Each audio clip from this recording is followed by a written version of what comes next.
faire une rapide présentation de cette session, telle que nous l'avons esquissée dans la préparation de ce colloque. Donc l'idée, c'est que la problématique du développement durable faisait de l'environnement un enjeu limité, pouvant être traité de manière sectorielle par des outils dédiés, en complément d'autres préoccupations et besoins économiques et sociaux.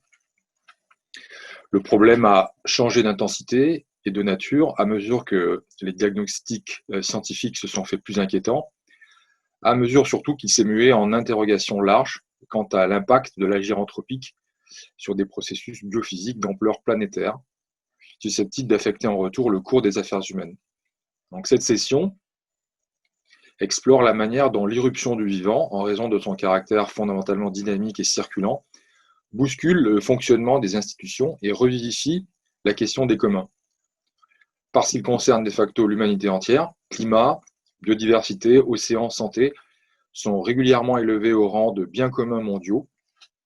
Ce statut s'avère cependant difficilement compatible dans le domaine écologique avec l'idée que les communs globaux sont dégradés par les activités humaines et ne font pas l'objet de décisions et mesures à la hauteur des enjeux. Pour beaucoup, ce contraste majeur engendre amertume, désespoir. Donc le problème s'éclaire différemment si l'on accepte que, comme tout commun, climat, biodiversité, océan, santé ne peuvent pas être des communs par nature, entre guillemets, mais correspondent nécessairement à des communs de projet. Plutôt que de laisser croire que des solutions globales, passant tantôt par les échanges marchands dérégulés, tantôt par le droit international, permettraient à elles seules de régler les problèmes globaux, dérèglement climatique, érosion de la biodiversité. Cette session explore la manière dont l'accumulation et la coalescence des engagements locaux font progressivement advenir une prise en charge en patrimoine commun des grands enjeux écologiques.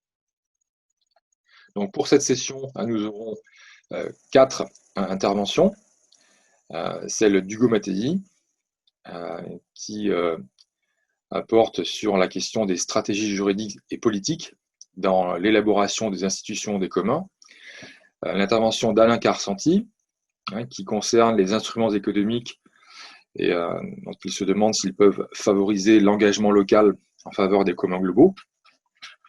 L'intervention d'Hervé Brédif sur l'effet paradoxal des COP, sur la dynamique des communs, avec l'émergence du mésoterritorial qui transforme la donne. C'est bien Rocio Torillo qui va intervenir en 4e position sur le thème des regards comparés sur l'institutionnalisation de communs environnementaux en Colombie et aux États-Unis.